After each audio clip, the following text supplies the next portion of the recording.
The carriage door had not yet closed when she heard him laugh, and the laugh was not for her. It was the kind of laugh a man offered a woman he wished to flatter, low and indulgent, shaped to be overheard. Eleanor Yvain, Duchess of Marchcombe, stood on the gravel of her own forecourt in a cloak the color of wet slate and counted, without meaning to, the seconds between that laugh and the moment the door of the second carriage swung shut behind it. 4 seconds in which a footman pretended to study his gloves, in which a groom pretended to study a buckle, in which the night pretended to study the sky. She had a few seconds to decide what kind of woman she would be tonight, and she chose, as she had chosen 100 small times before, to be the kind who did not flinch. She lifted the hem of the slate cloak. She did not look at the second carriage. She walked.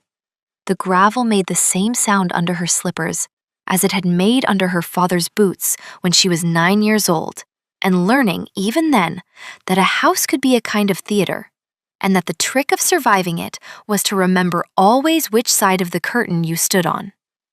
Behind her, the laugh came again, softer this time, gathered up and tucked away, the way one tucks away a love letter one does not yet wish to be caught reading. She let the silence hold. He did not fill it. He never did, anymore. The steward at the door of Marchcombe House bowed as if nothing in the world were unusual, because that was his particular art, and she thanked him without raising her voice, because that was hers. Inside, the hall smelled of beeswax and old roses and the faint ironwork chill of a house that had been polished to within an inch of its dignity for an occasion she alone in all of it truly understood. Tonight, the king would open the royal ball at the Palace of Astron in honor of the patron whose endowment had restored its eastern wing, whose foundation had quietly fed the hospital on Drover Lane through 2 hard winters, whose anonymous donations had bought instruments for the orphan choir and salt for the fishermen of the lower coast. Tonight, the king would publicly name that patron. Tonight, every soul in the kingdom of any standing would learn the identity of the heiress of Lyon, whose ledger had for 7 years kept half the city alive without asking to be thanked. Eleanor climbed the staircase with the calm of a woman who knew exactly which step creaked and did not step on it. She had 2 hours. She had perhaps less. She had the rest of her life, depending on how the next 2 hours went. In her dressing room, a single candle burned on the table beside a small velvet box. Inside the box, on a bed of cream silk, lay a thin gold key. It was not ornamental. It opened a strong box in a counting house on Carrick Street. She closed the box. She closed it gently, the way one closes the door of a sleeping child's room. From the courtyard below, faint through 2 sets of windows, came her husband's voice, then the answering voice, light and amused, of the woman he had brought home from London a fortnight ago and installed, with a casualness that had impressed even the housekeeper, in the south apartments. Lady Cassia Vale. A name like a curtain, a name like a small polished bell. The woman herself was, Eleanora had been forced to admit, beautiful in the way certain orchids are beautiful, deliberate and faintly threatening, and she had a laugh that fitted a man's pocket. Tonight, Sebastian, Duke of Marchcombe, would escort that laugh to the royal ball on his arm. He had told Eleanora so, over breakfast, with the elaborate kindness men reserve for the announcements they expect to wound. He had said the word duty as if it were a coat he was lending her. He had said the words public interest as if they were a cup of tea. He had not said the word wife. Eleanora had buttered her toast. She had asked if he preferred the carriage with the new wheel or the old. She had agreed, in a tone he mistook for resignation, that there would be a great many people of importance present and that one ought not to make a scene. She had not corrected him on a single word of it. Now, in the candlelight, she lifted from its stand a gown the color of deep river stone, gray that turned, when it moved, to the faintest silver, with a single seam of pale gold along the bodice, so fine that across a ballroom it would read as a line of light. It was not the gown a woman wore to be noticed. It was the gown a woman wore to be recognized by those who had reason to know what to look for. She had chosen it 3 weeks ago. She had not chosen it tonight. The maid, Tibby, came in without being called and without speaking, because Tibby had been with her since the country house, and had long ago learned that there were evenings when speech was a kind of trespass. Tibby's hands moved in the small, accurate way of a person who had been doing the same set of motions for nearly 2 decades. And Eleonora let herself stand inside those hands the way one stands inside a familiar weather. Hooks, laces, the faint tug at the small of the back that meant the bodice was true. A breath, another breath. The hair, which was the color of dark honey when the candle caught it, and brown otherwise, was lifted, twisted, pinned, and finished with a single comb of pale ivory that had belonged to Eleonora's mother, and had, on the back of it, in a hand so worn it could no longer be read by strangers, the 2 initials L.V. Lion, Vane, the maiden name and the married, the ledger and the man. Tibby set the comb. Tibby stepped back.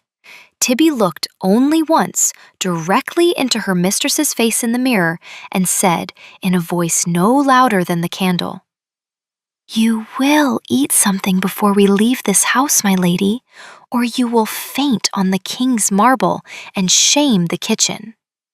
Eleonora laughed. It was the first true sound she had made all day. She let Tibby bring her broth in a small painted bowl, and she drank it standing up because to sit in this gown was to crease it, and because she was not tonight the kind of woman who sat. From the courtyard a hoof rang on stone. A horse shifted. Somewhere below in the small parlor, a clock she had wound herself 2 evenings ago struck the quarter, and she counted under her breath. 7 hours until dawn. 3 hours until the king would speak. 1 hour, perhaps, until the carriage was called. She had time. She would not waste it on grief. Grief, she had learned, was a debt one paid in installments, and tonight was not the night to make a payment. She crossed the dressing room to a small writing desk, opened the lap drawer, and drew from beneath a stack of unimportant correspondence, a folded sheet of cream paper sealed in plain wax. It was addressed in her own hand to a Mr. Halloran of Carrick Street.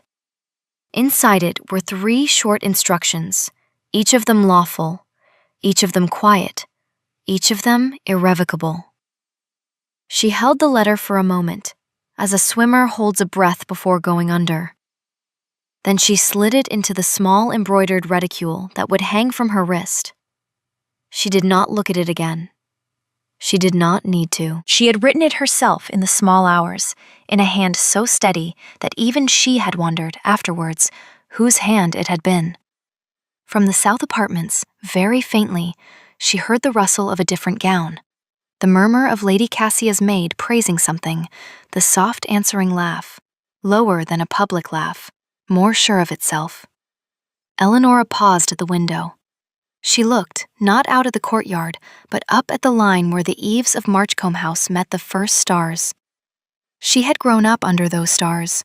She had been brought to this house at 19 with a dowry that had startled the city, and a husband who had kissed her hand at the altar with what she had then mistaken for tenderness, and now understood to have been relief. She had been a wealthy stranger to him, and then the convenience of a wealthy stranger, and then, by degrees so small that even she could not date them, an inconvenience. He had never been cruel. He had only, over the course of 7 years, stopped seeing her. There was, she thought, a particular grief to that which the language did not yet have a word for. Being unloved was one thing. Being unwatched was another. Tibby cleared her throat at the door. The carriage was ready. The Duke had already gone down.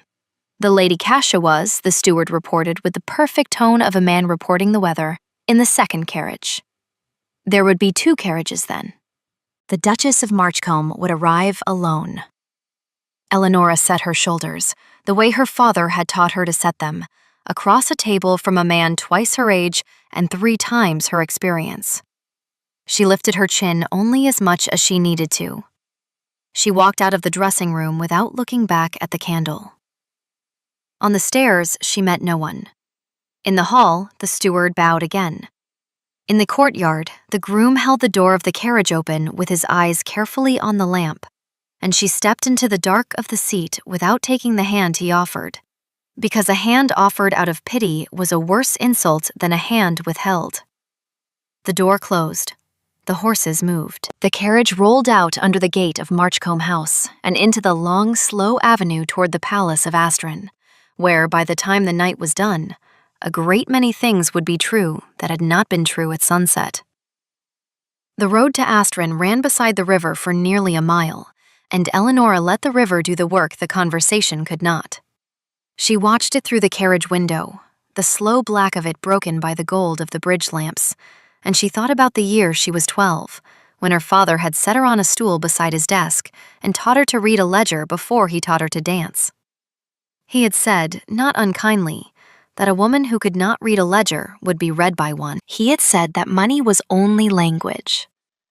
He had said, and this she remembered most clearly, that the world would always tell her she did not understand a thing in order to take it from her, and that the only protection was to understand it twice as well as the men who said so, and to never, ever say that she did. She had been a good student. She had been, in the end, a better merchant than her father, although she had never told him so, and he had died before he could find out. The fortune of the House of Lyon had passed to her at 20, the year before her marriage, and she had quietly tripled it in the 7 years since. She had done so under 3 different names, through 6 different brokers, with a careful hand and a colder head than anyone in the city would have believed her capable of. And she had given away, in the same 7 years, more than half of what she earned. She had done this without telling her husband. She had done this, in fact, because she did not tell her husband. She had learned within a month of the wedding that he would have spent it, and within a year that he would have spent her with it.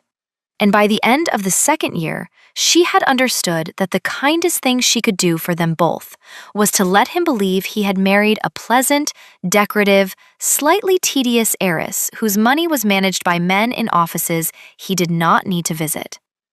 She had let him believe it. He had been grateful, in the way men are grateful for things they have decided not to look at.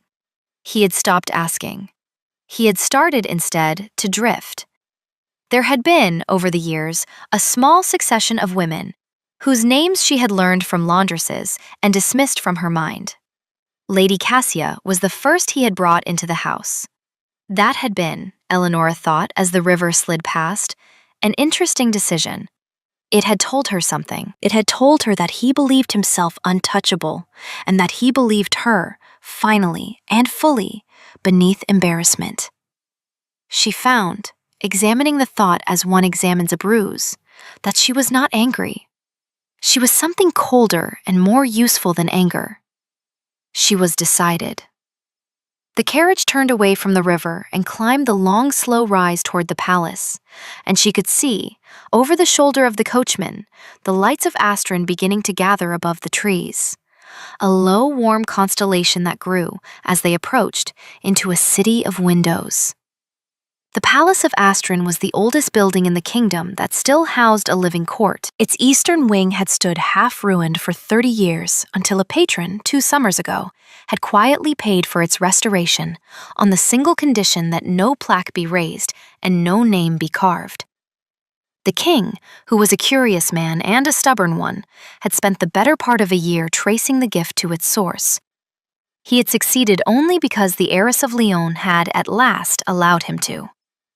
She had allowed him to because she had grown tired of being a rumor in her own life. She had allowed him to because she had calculated, with the precision of a woman who calculated everything, that the moment of being named would be the only moment in which she could do certain things that needed doing and could not be undone afterwards by a husband who had grown comfortable with her invisibility. She had allowed him to because she was, although she would not have used the word aloud, ready. The carriage drew up at the eastern gate, where the new stone was paler than the old, and the carvings, fresh, showed a vine her own grandmother had loved. She stepped down without help. The footman bowed lower than he needed to. The herald at the gate took her name and did not say it aloud, which was, she understood, a courtesy arranged in advance by someone who knew tonight's choreography better than she had assumed anyone would.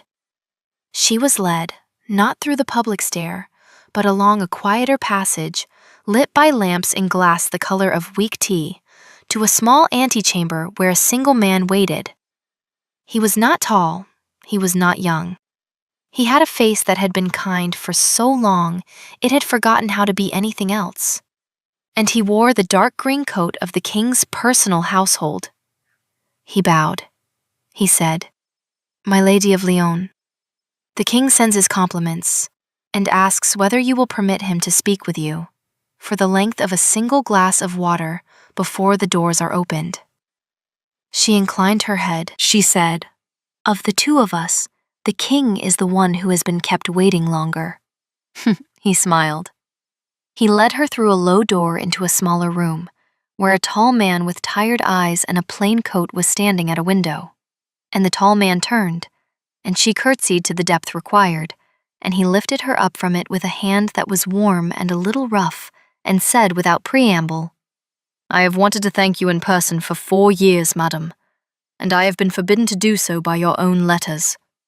She said, "Then it is fortunate, your majesty, that tonight even my letters cannot stop you."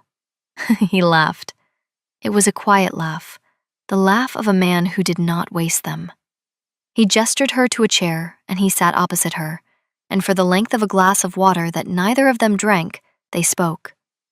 He asked after the orphan choir on Drover Lane. She told him the eldest of the boys had been apprenticed to a printer and had set the type for his own first hymn, which had made the printer cry. He asked after the hospital. She told him the matron had been overruled at last in the matter of the second well, and there would be clean water by spring. He asked, in a tone so careful she almost missed it, whether there was anything tonight that he could do for her that she had not already arranged for herself. She looked at him. She said, "Your Majesty, I would ask only that when you speak my name, you speak it as my father's daughter, and not as anyone's wife." He held her eyes. He said, "Madam, I had not intended to do otherwise." She rose. He rose. He offered his arm at the door, which was a courtesy he did not need to offer, and which she did not need to accept, and they walked together to the threshold of the great gallery, where she released his arm and stepped back into shadow, because the entrance, by long custom and by tonight's particular design, would be made not on the king's arm, but on her own. The great gallery of Astron was the length of 3 streets and the height of a small forest, and tonight it was full. Eleanora paused in the shadow of the inner door and let her eyes adjust to the light, which was the light of 900 candles and as many small flames in the cut glass of the chandeliers, and to the sound, which was the soft, enormous murmur of 1,000 people pretending not to be excited. She found, without looking for it, the place where her husband stood. He stood near the second fireplace, beneath the painting of the old queen, with Lady Cassia on his arm in a gown the color of pomegranate. He was laughing again, although more softly here, because even he understood that one did not laugh in this room the way one laughed in a courtyard. Cassia was beautiful. Eleanora granted it. The gown was bold, and the throat was bare, and the chin was tilted at exactly the angle a portraitist would have asked for. And around them, a small, loose circle of acquaintance had formed, which was the particular respect men paid to a woman they intended to gossip about later. Eleanora watched for perhaps 3 breaths. She did not feel what she had expected to feel. She felt instead a strange, distant tenderness for the woman in the pomegranate gown, who did not yet know that she was standing inside someone else's evening. The herald drew breath. The herald spoke. The hall did not, at first, understand. The name he gave was not the name they had expected to hear next, and there was a small ripple, the kind of ripple a room makes when it is recalibrating, and then the name was understood, and then the silence began. The silence began at the great doors and moved outward in a slow, careful tide, conversation by conversation, until even the musicians, who had been tuning, lowered their instruments. "The heiress of Lyon," the herald said again, more softly, because the room no longer required volume. Eleonora stepped through the door. She did not look at the second fireplace. She did not need to. She felt the moment her husband saw her, because the silence around him changed shape. She walked down the long, bright gallery alone, and the gown moved the way she had paid the seamstress to make it move, the river stone gray turning at every step to that faint thread of silver, and the single seam of pale gold along the bodice caught the chandelier light exactly as she had been promised it would. And across the room, to the eyes of those who had been waiting all year to know what the heiress of Lyon looked like, she read as a line of light walking. The king met her at the dais, although by every protocol he should have stayed upon it. He took her hand. He turned with her to the room. He spoke, and his voice carried in the way of voices trained from boyhood to carry, and he said the things one says on such an occasion: the gratitude of the crown, the gratitude of the hospital, the gratitude of the choir, the gratitude of the fishermen on the lower coast who, he said, with a small smile that the room loved him for, had sent a barrel of salt to the palace as their contribution to tonight's table. The room laughed, gently, and was glad to laugh, because the silence had been heavy and laughter was a way of putting it down. And then the king said her name. He said it as her father's daughter. He said it without title, without husband, without house. He said, "Eleonora of Lyon," and he said it as if it were a sentence complete in itself. From the second fireplace there came no sound at all. Eleonora did not look. She inclined her head to the king. She thanked the room in 3 sentences she had written in the carriage and rewritten in her head, and now found that she did not need, because the room was no longer listening to words. The room was looking at her. She let it look. She had earned, she thought, a moment of being looked at. She stepped down from the dais. The musicians, having recovered themselves, began the first measure of the opening dance, and a young lord, whom she did not know, but who had clearly been instructed in advance, bowed before her and offered his hand. And she danced one figure with him, and one with an old admiral who had served her father, and one with a boy of perhaps 14 who had been brought to court for the first time and who blushed so violently when she accepted that she liked him at once. She did not dance with her husband. He did not ask. He stood, instead, near the second fireplace, and for the first time in 7 years, she watched him not knowing what to do with his hands. Lady Cassia, to her credit, recovered quickly.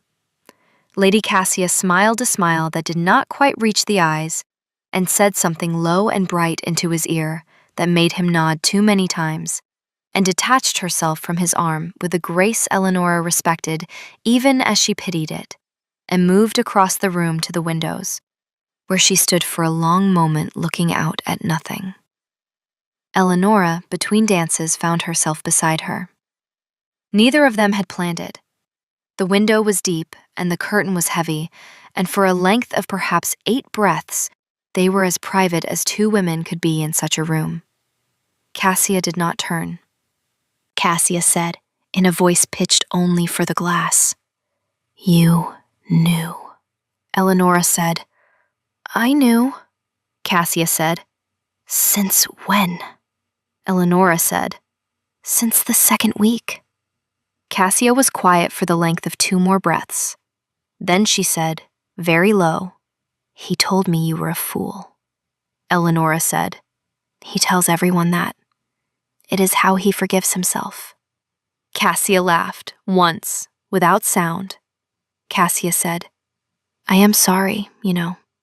Eleonora said, "I do not think you are, yet. But you will be. And I am not the one you will owe the apology to." Cassia turned her head, finally, and looked at her. She had the kind of eyes that had learned to make decisions quickly. She said, "What will you do?" Eleonora said, "What I have already done."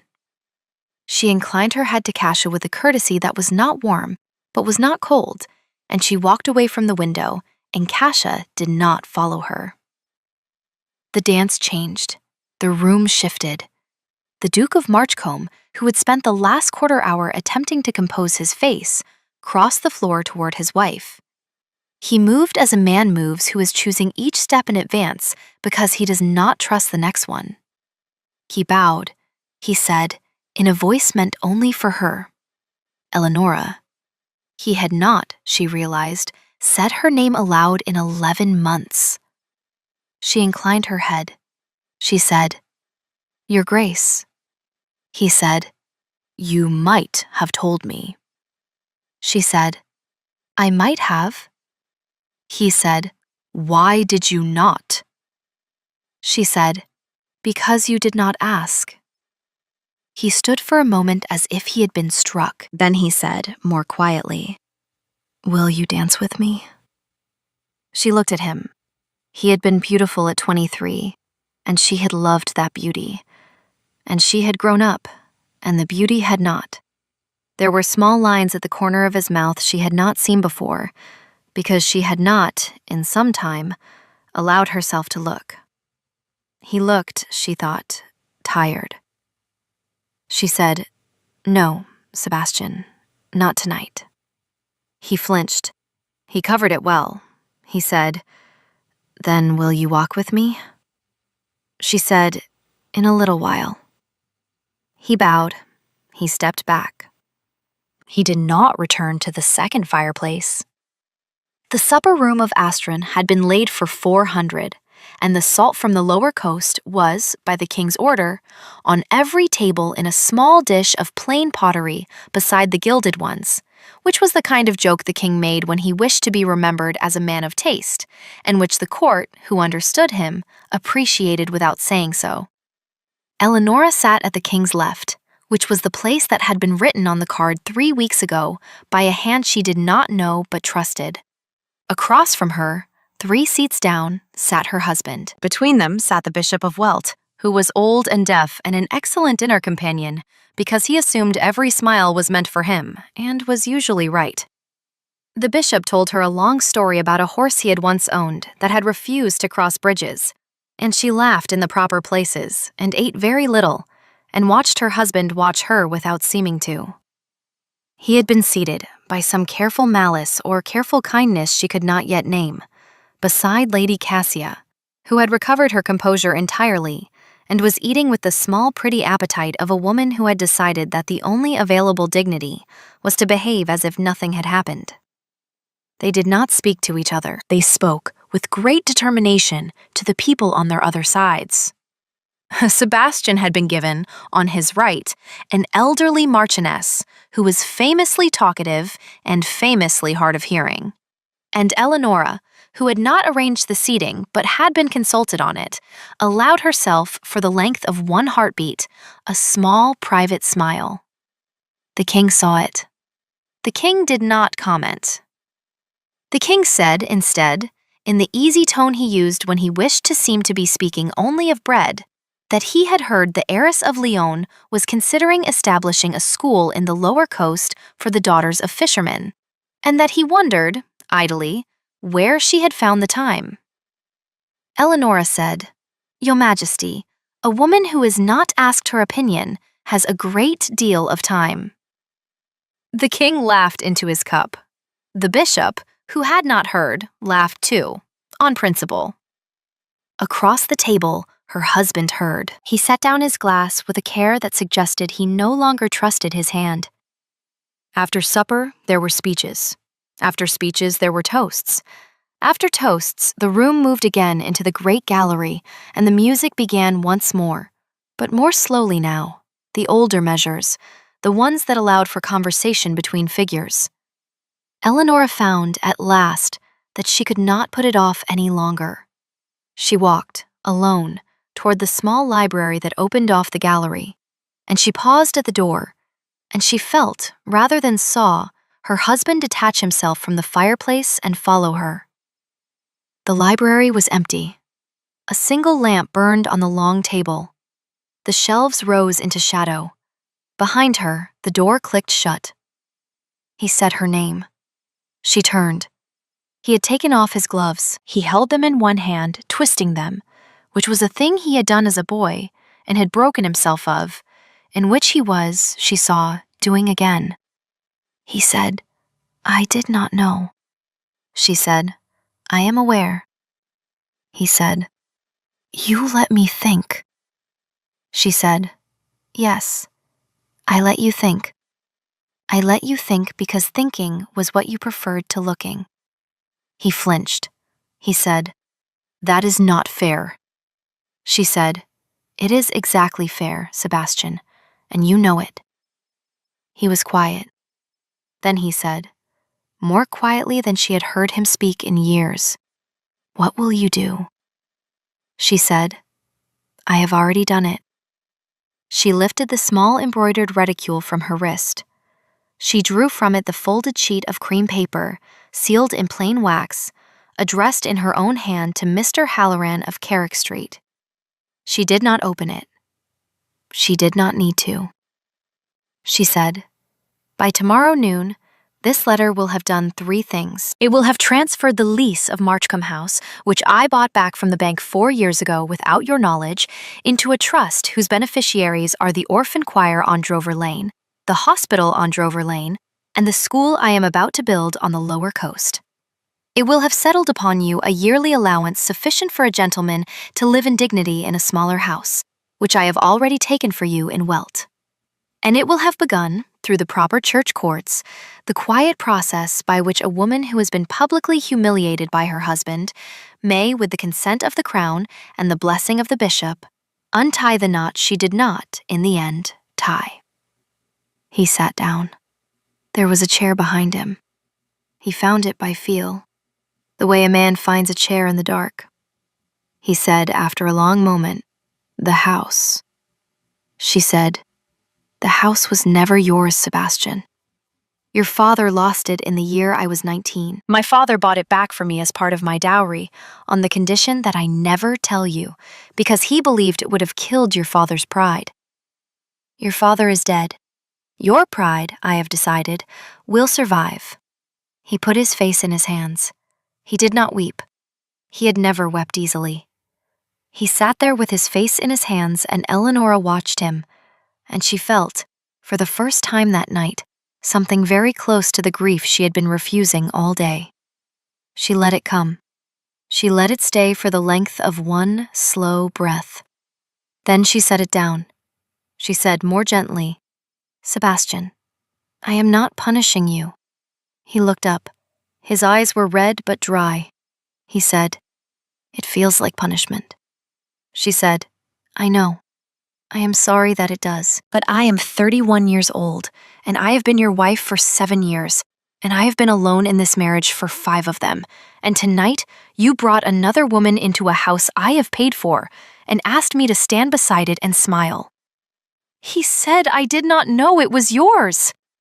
She said, "That is the point, Sebastian. You did not know any of it was mine." He was quiet. Then he said, "What about Kasia?" She said, "That is between you and Kasia, and it is no longer my concern. I would only suggest, as someone who has paid a great deal of attention to her this evening, that she is a more intelligent woman than you have given her credit for, and that if you intend to keep her, you will have to begin by asking her what she actually wants." He nodded. It was a small, defeated nod. It was, she thought, the first true thing he had done in a long time. She said, "I will leave you a moment. I will be in the gallery when you are ready to come out." She moved to the door. At the door, she paused. She did not turn. She said, "Sebastian?" He said, "Yes." She said, "I did love you. For a while. I want you to know that." He said, in a voice she barely heard, "I know." She opened the door. She stepped through. She closed it gently behind her. In the gallery, the dance had shifted to a slow old measure that her grandmother had loved, and Eleonora stood at the edge of the floor for a moment and let the music do for her what the river had done on the road. She breathed. She counted, without meaning to, the candles in the nearest chandelier. 36. She had always counted things. Her father had counted things. It was, perhaps, the only thing of his she had not had to teach herself. The king caught her eye across the room and inclined his head in a small private question, and she answered it with the smallest possible smile, which was as much as either of them was willing to risk in public. And he turned back to the ambassador he had been pretending to listen to with the relief of a man who had been waiting for permission. Lady Cassia was no longer at the window. Lady Cassia was, Eleanora saw with a flicker of surprise, in the far corner of the gallery, speaking with a young woman in dove gray who was the daughter of the Lyon family's chief solicitor and who had no business being at this ball except that Eleanora had arranged for her to be. The young woman was listening. Cassia was speaking quickly and quietly. Eleanora watched them for the length of 3 breaths and then looked away, because to watch longer would have been to interfere, and she had decided already that whatever Cassia made of this night would be Cassia's to make. A small boy in livery, perhaps 10, appeared at her elbow with a folded paper on a tray. She took it. She read it. It was from the king. It said only, in a hand that was famously bad, "When you are ready to go, the small carriage with the green lamps in the eastern court is yours, and the road through the park is open." She refolded the paper. She gave the boy a coin he did not expect, and a smile he would remember for the rest of his life. And she went, not yet, to find her cloak, but to make the round of farewells that a woman of her position owed to a room that had just learned her name. She spoke to the admiral who had served her father, and he kissed her hand and said, in the gruff way of old sailors, "Your father would have wept, my lady." Anne would have pretended he had not. She spoke to the matron of the hospital on Drover Lane, who had been brought to the ball for the first time in her life, and who was wearing a borrowed gown and a real smile, and she promised her the second well by spring. She spoke to the printer's apprentice, who was not, in fact, at the ball, but to his master, who was, and who took her hand in both of his ink-stained ones and said, "My lady, the boy will be a great man." She spoke to the Bishop of Welt, who heard perhaps half of what she said and blessed her for all of it. She spoke, last, to the young woman in dove gray, who curtsied very deeply and said quietly, "The Lady Cassia has asked me to convey to you her thanks." Eleanora said, "For what?" The young woman said she did not say. She said only that you would understand. Eleanora considered this. Then she said, "Please tell the Lady Cassia that I do, and that I wish her well, and that the offer I made her at the window stands." The young woman blinked. She did not ask. She inclined her head. She moved away. Eleanora found her cloak in the antechamber where she had spoken to the king. The man in the dark green coat was there again, and he bowed her into the slate gray wool with the careful tenderness of a man dressing a daughter for cold weather. He said, "My lady, the king wishes you to know that he will write to you in the morning." She said, "Please tell His Majesty I will be at Carrick Street by noon and at home in the afternoon." He bowed. She walked through the small door, down the lamplit passage, and out into the eastern court, where a carriage stood with green lamps burning low at its corners, and a coachman she did not know touching his hat to her without ceremony. She did not look back at the palace. She did not need to. She had walked through it once and out of it once, and that was enough. She stepped into the carriage. The door closed. The horses moved. The carriage rolled out through the eastern gate and into the park, where the road ran under old trees and the lamps grew sparser and the stars came back. She did not weep in the carriage. She had thought, perhaps, that she might. She did not. She sat with her hands folded in her lap, and she watched the trees go by, and she thought, with a clarity that surprised her, that she had not, in fact, lost anything tonight. She had only set down a thing she had been carrying for a very long time. She had been carrying it so long she had forgotten its weight. Now she remembered. Now she understood that she had been tired. Not unhappy, only tired, in the particular way of a person who has been holding her breath for years. She breathed. The carriage carried her home along the river, and the river, indifferent and knowing as a river is, kept her company the whole way. The house she went to was not Marchcombe House. The house she went to was a small one she had bought 4 years ago in the quieter part of the city, on a street called Halberd Row, where the houses were narrow and the windows had window boxes, and the neighbors were a retired music master, a midwife, and a clockmaker whose shop sign was a single painted moon. The house had 3 rooms downstairs and 4 upstairs, and a small walled garden at the back with a pear tree that had been planted before she was born. She had told no one she owned it, except Tibby, who had been quietly furnishing it for the last 3 years with the patience of a woman building a nest for a bird who did not yet know she was a bird. The carriage stopped at the corner because the street was too narrow for it. Eleanora stepped down. The coachman touched his hat. The coachman drove on. She stood for a moment on the cobbles in her gray gown under the street lamp, and she thought she had perhaps never in her life been so alone. And she found, examining the thought, that she did not mind. She walked the length of Halberd Row. She fit the key into the door of the 3rd house from the end. The door opened.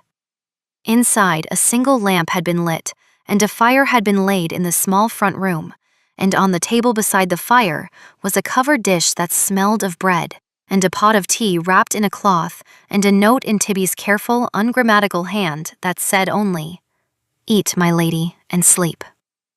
Tibby herself was, Eleanora knew, asleep upstairs in the small bedroom at the back, because Tibby had been a step ahead of her for 2 decades and saw no reason to fall behind tonight. Eleanora unhooked her cloak. She hung it on the peg. She unhooked the gold seam of her bodice and let it ease. She sat in the chair beside the fire, and she ate the bread, and she drank the tea, and she watched the fire for a long while. The pear tree outside the back window moved a little in the wind. The clock on the mantel, which Tibby had wound, ticked. She did not weep. She felt, instead, the quiet release of a thing she had not known she was waiting for. It broke quietly. She let it break. After a time she rose. She climbed the narrow stair.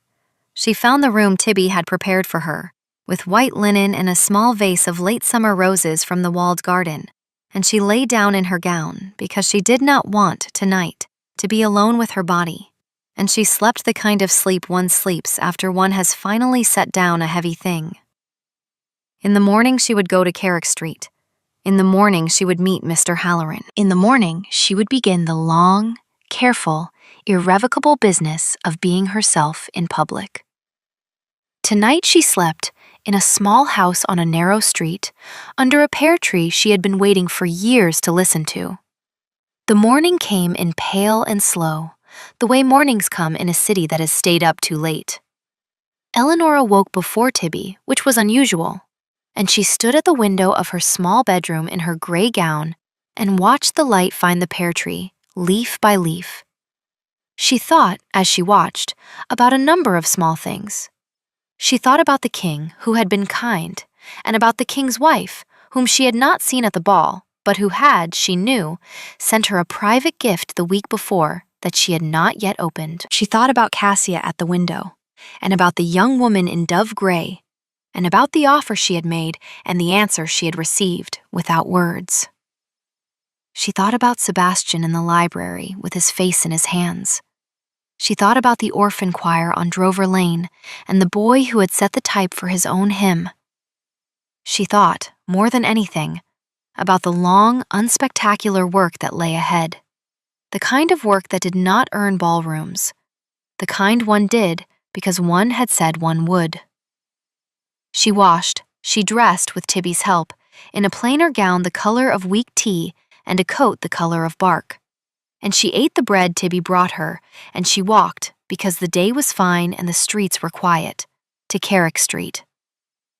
Mr. Halloran was a small, thin man with bright eyes and ink on his cuffs, and the particular calm of a man who had been keeping other people's secrets for 40 years. He rose when she entered. He bowed. He did not waste her time. He read the letter. He nodded once. He said, "My lady, by noon." She thanked him. She did not stay. She walked, by long, slow streets she had not walked in years, back across the city to Marchcombe House, where she had one more conversation to have. She had it in the small parlor where they had once, in the first year, played chess together. Sebastian came down. He had not slept. He had washed and shaved and put on a plain coat, which was, she understood, a kind of effort. He stood at the window. She sat. They spoke for perhaps a quarter of an hour. He did not argue. He had not the heart for it. He asked, at one point, whether she would mind if he kept the hunting dog, which was a question so unexpected and so small that she laughed before she could stop herself. And he laughed too, briefly. The first real laugh between them in years. And they did not laugh again. But the laugh had been there, and it mattered. He asked about Kasia. She said, "That is yours to ask Kasia." He nodded. He said, "Will you ever come back to this house?" She said, "No, Sebastian." He nodded again. He said, "Will you write to me?"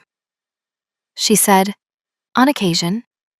"About the children, if there are any?"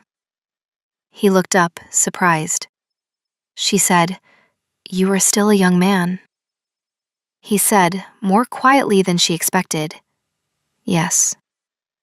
She rose. He rose. He did not offer his hand, and she did not offer hers. But at the door she paused, and she said, "Sebastian, look after the housekeeper. She has served this house for 40 years, and she will not ask for anything." He said, "I will."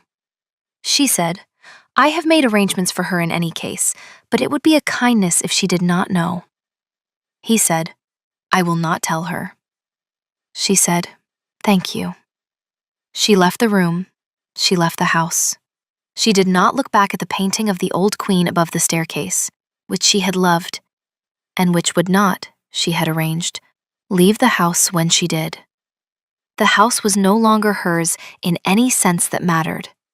It belonged now to the trust, and the trust belonged to the orphan choir and the hospital and the school. And the school did not yet exist, but it would. She walked home along the river. The river kept her company again. She thought, as she walked, about a thing her father had said to her once that she had not understood at the time. He had said, "The test of a life is not what you build, daughter, but what you let go of cleanly." She had been 12. She had not understood. She understood now. By the end of the month, the city would know. By the end of the season, the bishop would have signed the papers, and the king would have countersigned them, and she would, in the eyes of the law and the church and the gossip of every drawing room from the palace to the lower coast, be a single woman again, in possession of her own name and her own ledger and her own house on Halberd Row. By the end of the year, the school on the lower coast would have its foundations dug.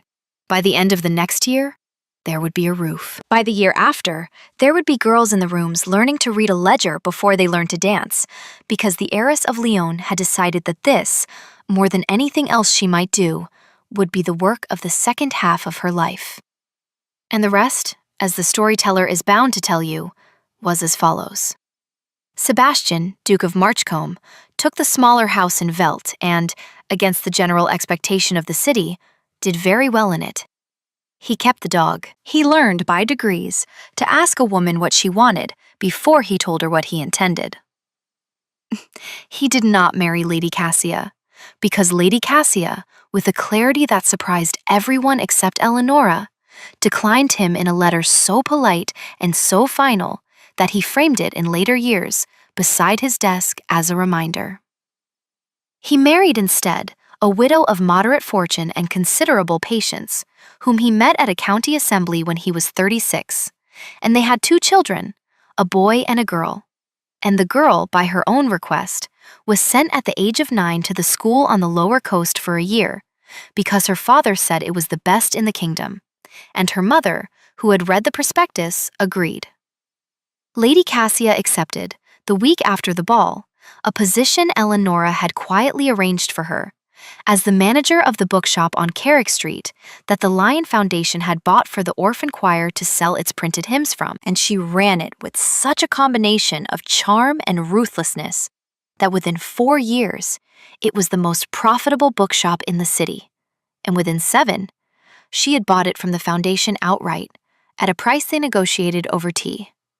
And she never married and was famously good company, and was known, in the last years of her life, as the only person in the kingdom who could make the heiress of Lyon laugh until she had to sit down.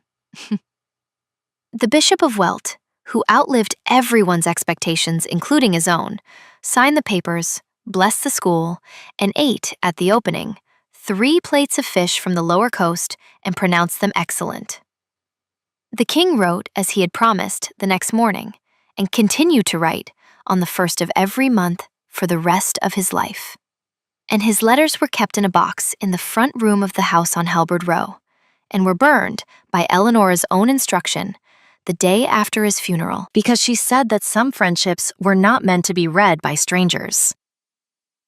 The boy who had set the type for his own hymn became, in time, a printer of some renown, and the press he founded printed, among many other things, the first reading primers for the school on the lower coast. The matron of the hospital got her second well by spring, and a third one the spring after, and lived to see clean water in every ward.